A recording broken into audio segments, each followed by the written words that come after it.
Son las 7 de la mañana con 20 minutos. Estamos de regreso con más de Primera Página por Globovisión. Este fin de semana, indiscutiblemente, ha sido noticia por su viralidad en plataformas digitales. Los comentarios emitidos en este programa el día viernes por dos diputados de la oposición. El diputado Franklin Duarte y la diputada Maribel Castillo se refirieron al tema del matrimonio igualitario y los derechos de la comunidad LGBTIQ+, que por cierto han pedido un derecho a réplica en Globovisión y con todo gusto, como siempre. Además, les recibimos en nuestro programa para hablar acerca de este tema. Nos acompaña en esta parte del programa Richel Briceño, defensora de derechos humanos, además es licenciada en educación, abogada, y Cody Campos, defensor también de derechos humanos. Vamos a hablar de este tema precisamente tan controversial que se ha generado esta semana. Bienvenidos a Globovisión, ¿cómo están? Buenos días. Gracias. Buen día, saludos al pueblo venezolano. Bueno, saludos a todas las personas que hoy nos están escuchando y que vamos a tener la oportunidad de deconstruir prejuicios. Bueno, además hay que decir, en plataformas digitales, quisiera aclarar esto para comenzar, que decían, bueno, ¿por qué le dan tribuna a estos diputados que están promoviendo el odio, qué sé yo, dependiendo de la opinión de cada uno? Y nosotros intentamos aclarar que no es la primera vez que ustedes, como representantes de esa comunidad, han venido a Globovisión. Creo que siempre han tenido las puertas abiertas y espacio para defender su postura, ¿no? Y de igual manera lo hicimos con la otra versión, porque es un debate indiscutiblemente social que se coloca sobre la mesa. Y voy a comenzar con el tema de la familia, que por cierto discutían ustedes ahora fuera de cámara acerca de la importancia que tiene la familia. Parece que la familia tradicional es la única que se defiende por estos tiempos. ¿Cuál es la posición de ustedes frente a lo dicho este fin de semana en este programa? Bueno, primero que nada queríamos decirle a estos diputados y la diputada que la Constitución de la República Bolivariana de Venezuela en su artículo 59 es muy claro. Nadie podrá invocar creencias religiosas para negarle los derechos a un grupo de personas, y mucho menos un grupo que ha sido vulnerado por tantos años.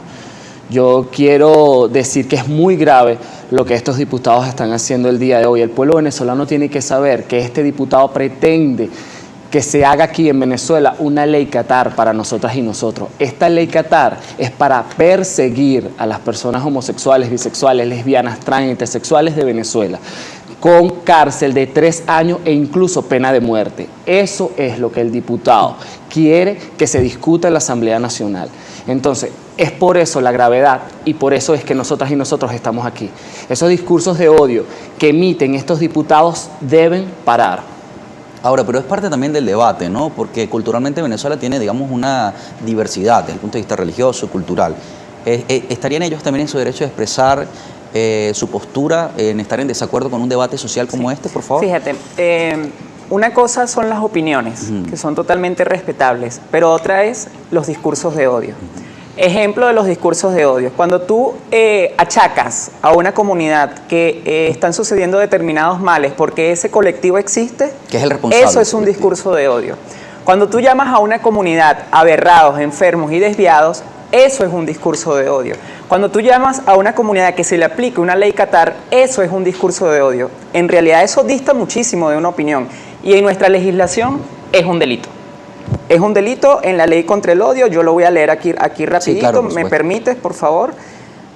En la ley contra el odio, en su artículo 20, dice: quien públicamente o mediante cualquier medio apto para su difusión pública fomente, promueva o incite al odio, la discriminación o la violencia contra una persona o conjunto de personas en razón de su pertenencia real o presunta a determinado grupo social, étnico, religioso, político, de orientación sexual e identidad de género o cualquier otro motivo discriminatorio, será sancionado con prisión de 10 a 20 años. Entonces, en un país que es serio y que hace respetar el Estado de Derecho, estos diputados tienen que ser de oficio juzgados por la Asamblea Nacional para allanar su inmunidad parlamentaria, porque ellos acá en este programa y donde han aparecido públicamente no han dado opiniones, han generado discursos de odio, y el discurso de odio es un delito en nuestra legislación. Ahora, también hubo un movimiento esta semana para solicitar el allanamiento de la inmunidad parlamentaria. ¿En qué quedó esta solicitud? El martes sabremos en qué quedó, porque el martes hay plenaria de la Asamblea Nacional y allí hay diputados suplentes de la comunidad LGBTI que harán valer, pues, obviamente, el derecho y la solicitud que como colectivo estamos realizando. Pero ahora, la solicitud, hay que decirlo también, la solicitud es muy clara. Nosotros queremos que se le allane la inmunidad parlamentaria y que se juzguen por los delitos que se están cometiendo. Nosotros tenemos una ley contra el odio que también fue muy controversial en su momento, y es hora entonces de que nosotros sepamos si esta ley es aplicable para todo aquel que infunda el odio o se utiliza como un arma política para quienes hablan hablan mal de un gobierno. Entonces, es allí donde los que aplican justicia veremos qué es lo que está pasando. Nosotros no queremos una disculpa de estos compañeros. Ya van varios momentos han hecho discursos de odio y no podemos aceptar una disculpa cuando sigue muriendo nuestra gente, cuando a nuestra gente se les siguen quitando derechos, cuando no tienen acceso al trabajo, no tienen acceso a la educación por su orientación sexual, identidad o expresión de género. ¿Coincide entonces la petición de ustedes con la de la dirigente política Tamara Adrián, que ha considerado también que los diputados Duarte y Castillo deberían ser juzgados por delitos de odio a partir de la aplicación de la ley? Totalmente coincidimos en ese sentido, porque una cosa es dar el debate, como bien lo decimos, y otra cosa es dar el debate desde el irrespeto a la existencia de los otros y los otros. ¿Qué consecuencias puede traer un llamado como este? El exgobernador César Pérez Viva daba unas declaraciones que distan muchísimo de las dadas por estos diputados, que además de inteligencia no van a morir del odio que le están generando hacia una comunidad. Te voy a explicar por qué. Porque ellos están generando violencia y están generando estigmatización y están generando, digamos, discriminación hacia un grupo de personas. Es decir, que nosotras y nosotros salimos de acá a la calle y cualquier persona puede, asumiendo que el discurso de odio de estos diputados es real, agredirnos y violentarnos simplemente por el hecho de ser, estar y existir en esta sociedad. Entonces, por ejemplo, esas declaraciones del exgobernador César Pérez Viva son unas declaraciones con las cuales yo puedo debatir, porque son unas declaraciones dadas desde el respeto, porque en principio él está reconociendo en esas declaraciones que le dio a Mario Villegas el principio de la dignidad humana, y de eso es que trata este asunto, de la dignidad humana. Cuando tú dices, es que defendemos los derechos humanos son para todos o no son para nadie, son irrenunciables, son irrevocables, son universales y los tienes que defender en todas las personas. Que tú me digas a mí, por ejemplo, en el set anterior cuando le preguntaba sobre la familia, es que defendemos el derecho de la familia. ¿Cuál familia? ¿La familia preconcebida que tú tienes desde tus prejuicios o la familia que está establecida en nuestras leyes?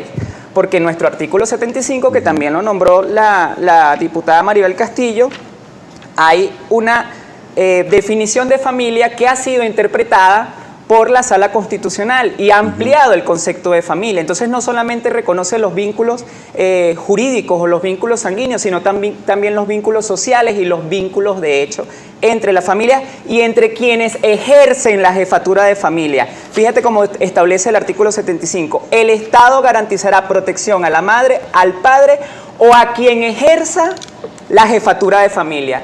Es decir, que una sola persona, una sola mujer, que abandonada por su esposo, puede ejercer. No, y también hay casos donde hay abuelos o tíos que han criado y ha pasado muchísimo con la migración. Ahora, hay jurisprudencia en Venezuela que dé, digamos, un hecho como antecedente de formas de familia. El Tribunal Supremo de Justicia se ha expresado. Hay a veces noticias que no trascienden la opinión pública tan importante, pero que sí han llegado a ser destacadas como un precedente para, a partir de allí, digamos, valorar o reconocer a las familias homoparentales o este tipo de la nueva ley de familia que se acaba de discutir amplía lo que es las familias y lo pluraliza así, para poder visibilizar las otras formas de ser familia. En el artículo 5, si no me equivoco, 5 y 6, habla de la no discriminación por razones de orientación sexual, identidad y o expresión de género. Y aquí me quiero llegar al pueblo venezolano.